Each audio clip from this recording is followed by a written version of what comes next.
Olá a todos, muito bom dia. Estou muito feliz de estar aqui neste dia, retomando os nossos estudos em nosso canal, o canal do Ramon. Sejam todos bem-vindos. Eu peço a gentileza de você que chegar, assistir esse vídeo, que possa curtir, né, apertar aí esse ícone do curtir, compartilhar se você achar que é interessante para você, para outras pessoas que você, seus amigos, seus relacionamentos, que porventura queiram, né, se interessem também por este assunto. E se você ainda não for inscrito, eu peço também essa gentileza de se inscrever neste canal.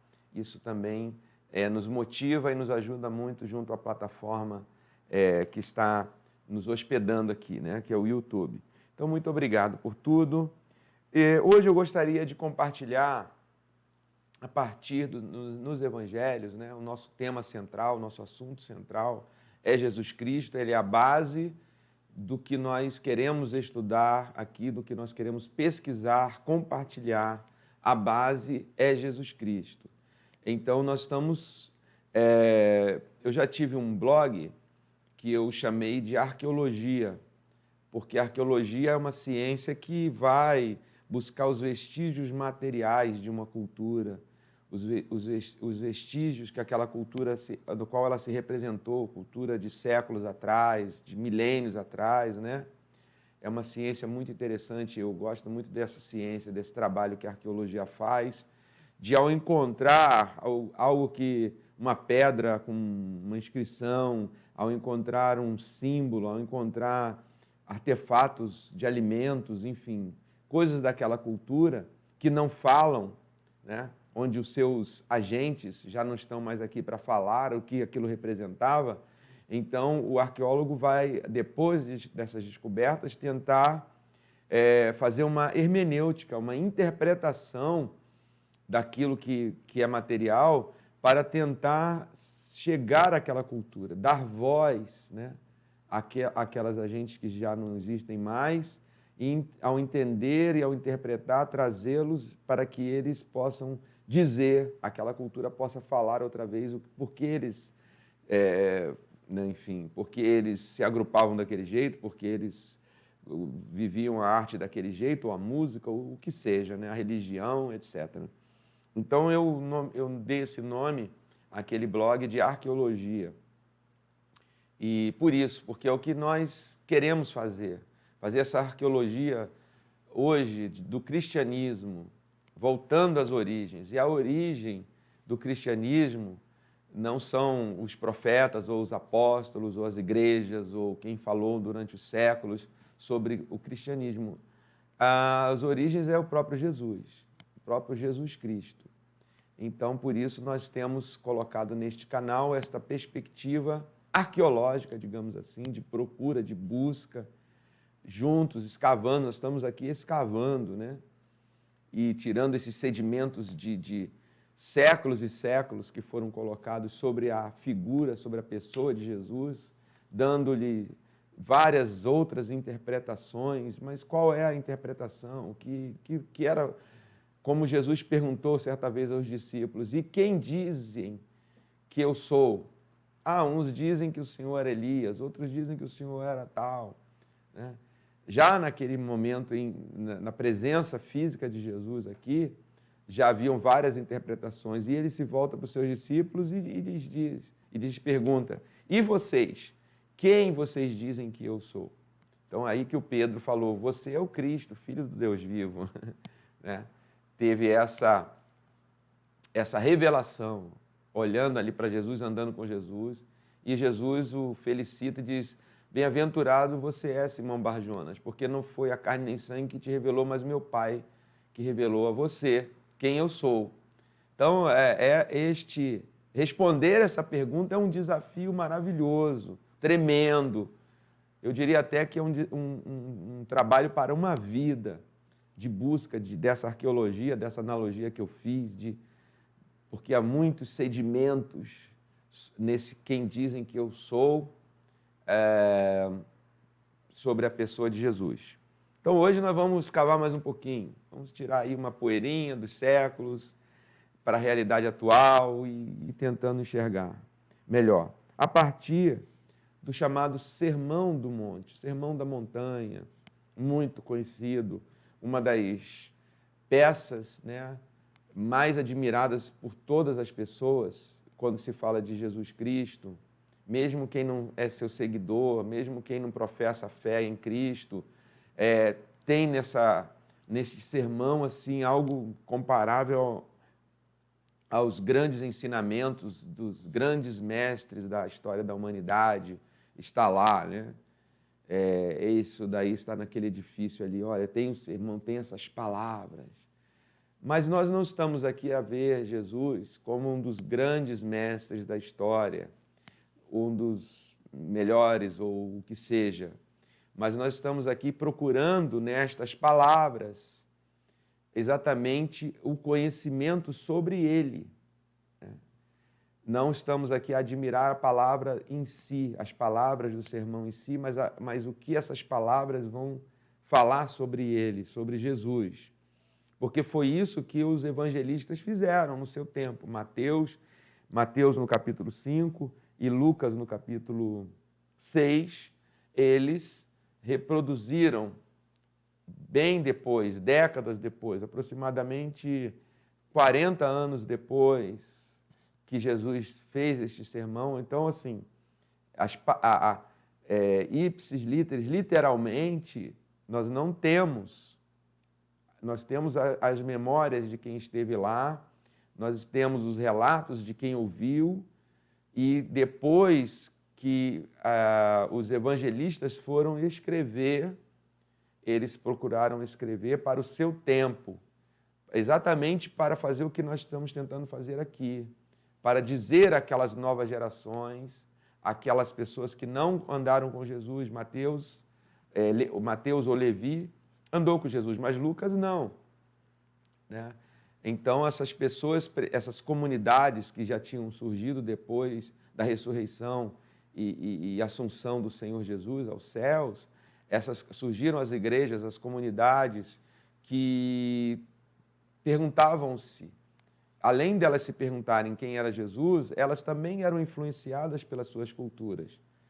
Eles talvez não tivessem, eles tinham a vantagem de estar mais recente, não tinha se passado ainda 100 anos, 200, 300, 1000 anos. Como eu disse, nós temos 2000 anos de colocações de camadas e camadas de conhecimento, conhecimento bom, às vezes conhecimento também, vamos dizer assim, transversal sobre Jesus. Várias pessoas já se debruçam para responder quem é Jesus. As igrejas, a igreja cristã, ela é baseada nisso, mas eles estavam ali há poucos tempos, então as coisas ainda estavam frescas, né, sobre Jesus. Então os evangelistas escreveram este sermão, que é maravilhoso, para que as pessoas pudessem saber a quem eles estavam seguindo, quem eles estavam à base de serem igreja, de serem o povo de Deus, de se autoproclamarem isso e, fundamentalmente, não só para a sua identidade interna, mas para abastecer a proclamação deles, para que eles pudessem dizer: nós viemos aqui, estamos aqui nesse mundo agora para proclamar o Rei, para proclamar o Messias. E eles precisavam saber quem era esse Messias, qual era o conteúdo da pregação, do ensino, melhor até dizendo, do reino desse Messias. E é maravilhoso quando nós olhamos o Sermão do Monte, pregado pelo próprio Jesus, pelo próprio Rei. Este Sermão do Monte, por muitos, é considerado o Sermão do Reino, não só o Sermão do Monte, mas o Sermão do Reino, né? Por exemplo, o Lucas vai falar alguma coisa sobre isso. No verso 17, no capítulo 6, ele não diz que foi pregado num monte, ele diz que foi pregado num sítio plano, numa planície. Verso 17, juntamente com a numerosa do multidão. Então, assim, se foi no monte, na planície, não é o mais importante. A gente tem assim, o sermão da montanha, o sermão do monte. E a gente, assim, às vezes passa por essa leitura de Lucas, mas ele não relata assim, ele relata uma planície. Alguém informou a ele de outra maneira, ou ele escreveu de outra maneira para as igrejas às quais ele servia, às quais ele endereçou. Eram igrejas helenistas, igrejas de cultura grega. As igrejas para as quais o Mateus escreveu eram híbrido de judaísmo, de pessoas oriundas do judaísmo, convertidos da religião judaica da época para Cristo, e pessoas que eram pagãs, ou seja, não seguiam um Deus único, monoteísta, como os judeus, e tinham se convertido a Jesus. Então, também um detalhe aqui a se observar sobre esse contexto histórico, teológico dos evangelistas. Mas é muito interessante, porque poderíamos até dizer assim, é o sermão do reino. E o próprio rei veio dizer, imagine isso, né? Vamos imaginar um pouco aqui, para a época, até para os dias atuais, um rei, um governante, né? Hoje a gente não tem essa dimensão de um rei, né? Um rei governante. Isso já tem uns 200 anos, 300 anos, que haviam reis e rainhas que governavam de maneira absoluta. A vontade deles, o decreto deles era a lei. O que eles falavam era escrito, se tornava lei, era se cumpra-se. Hoje não existe mais isso. Existem as chamadas democracias, os governos representativos, etc., etc. Mas, em comum com aqueles reis da antiguidade, do tempo dos evangelistas, das primeiras comunidades, em comum era que todo reino é conquistado, todo rei subia ao poder por uma guerra, por uma luta, por uma disputa para estabelecer o seu reino.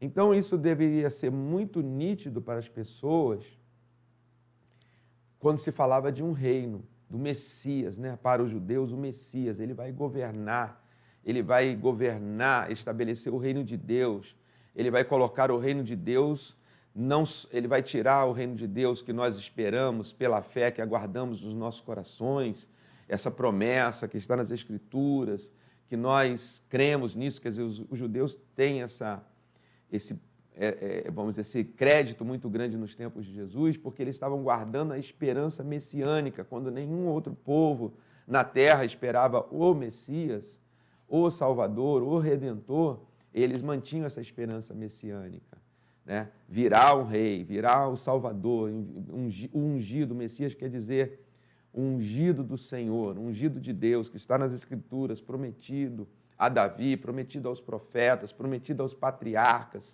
prometido na lei de Moisés.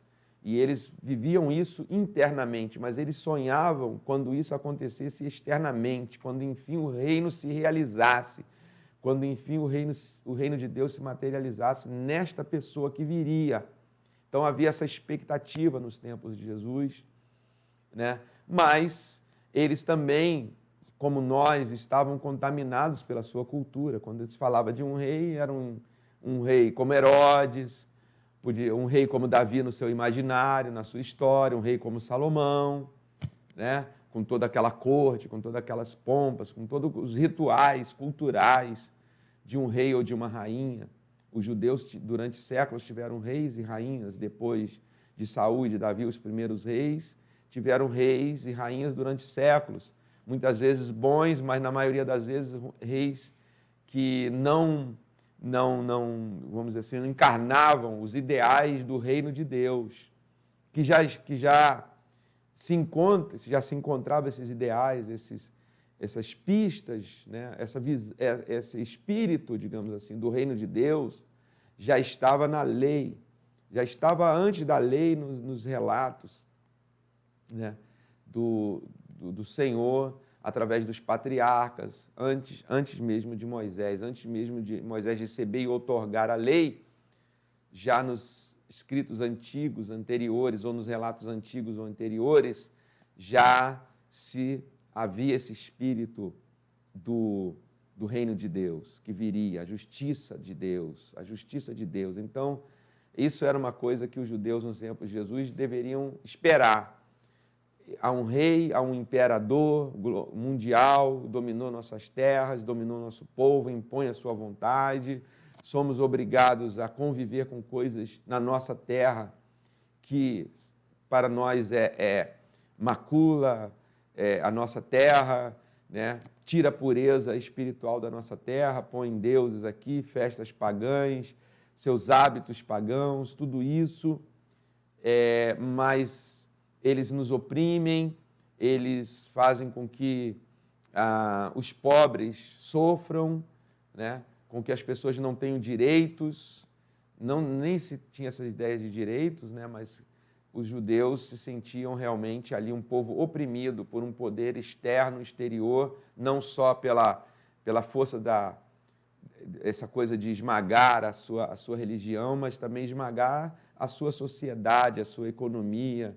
Todos tinham que pagar impostos altos para sustentar tudo isso, para sustentar como se diz assim, o invasor, né, o dominador, tinham que trabalhar e pagar por isso, né?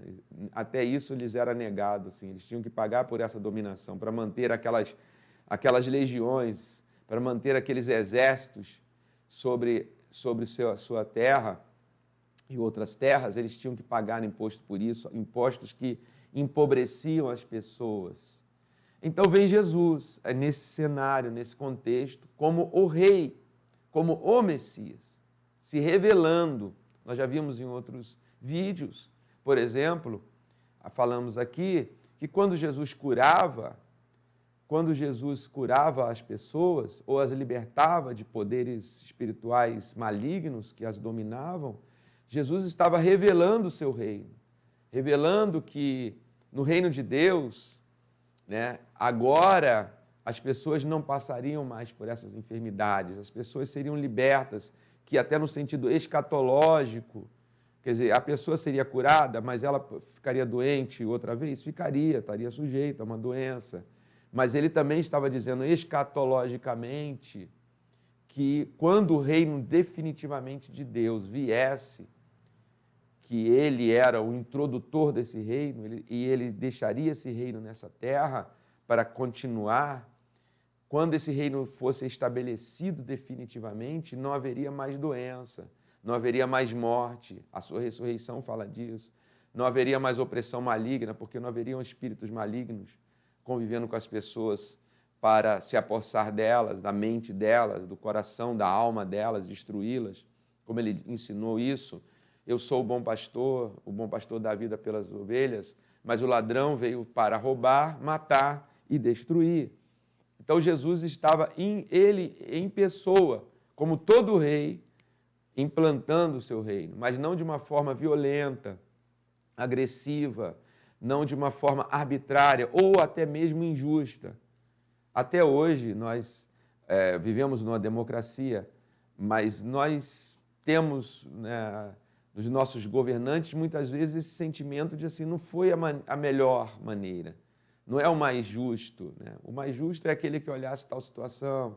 O mais justo seria aquele governante. Então nós temos esse vazio de poder, de um poder justo nos governando até hoje. Imagina num tempo de reis e rainhas que tomavam o poder e não deviam satisfações a ninguém, não tinha ninguém a lhes cobrar nada, a não ser obediência cega para sobreviver, assim como os judeus estavam passando.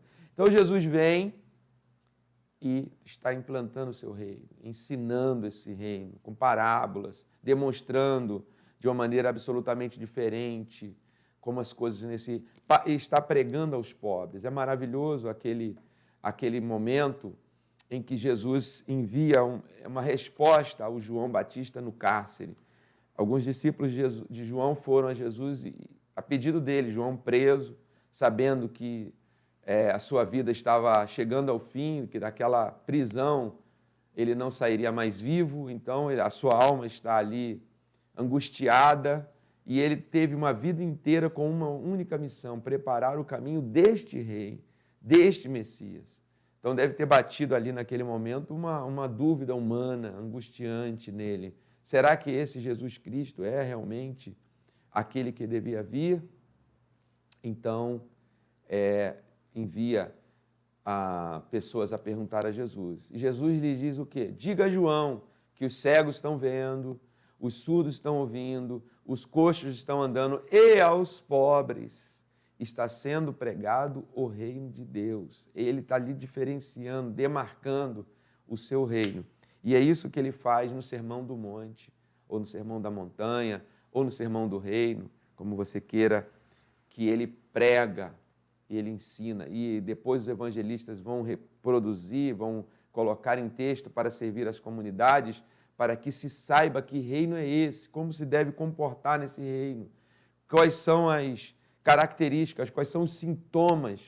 Quando uma pessoa é desse reino, o que ele sintomatiza, o que ele demonstra.